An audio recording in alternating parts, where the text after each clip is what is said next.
চাহিদার শেষ নেই, শুধু চাই চাই চাই। রাজার বিপুল সম্পদ, তবু তার অট্টালিকা, তবু তার নতুন রাজ্য জয়ের আকাঙ্ক্ষা। আমাদের লাখ টাকা আছে, আমরা কোটিপতি হতে চাই, আমাদের আকাঙ্ক্ষার শেষ নেই। এই জাতি হলাম আমরা।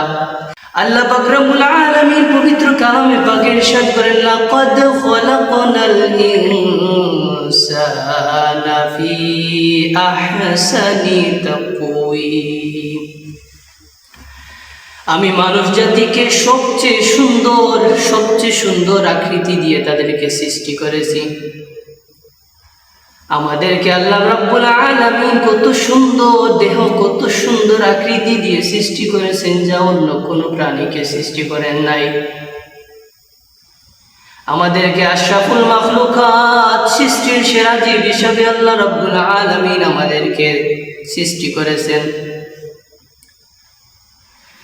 আপনাকে আল্লাহ রাব্বুল আলামিন এই যে সুন্দর হাত দিয়েছেন, তার শুকর জ্ঞাপন করে শেষ করতে পারবেন না।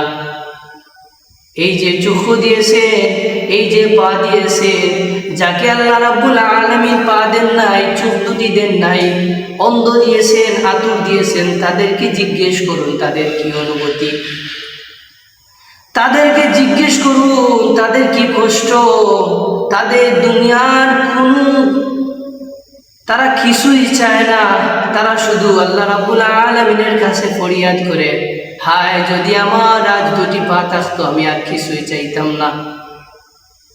আর যদি আমার এই দুটো চক্ষু ভালো থাকতো, আমার এই চক্ষু অন্ধ না থাকতো, আমার আর কিছুই প্রয়োজন হতো না।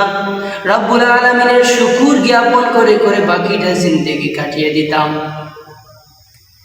কিন্তু তুমি নিজের দিকে তাকাও, তোমাকে আল্লাহ রাব্বুল আলামিন কত সুন্দর আকৃতি দিয়েছেন, কোনো দিকেই কমতি রাখেননি।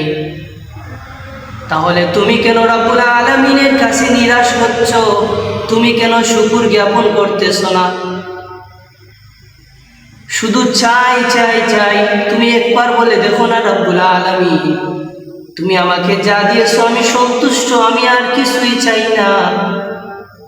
3 বেলা খাবার যদি জুটে যায় কপালে, তাতেই আমার চলবে, আমার আর কিছু লাগবে না।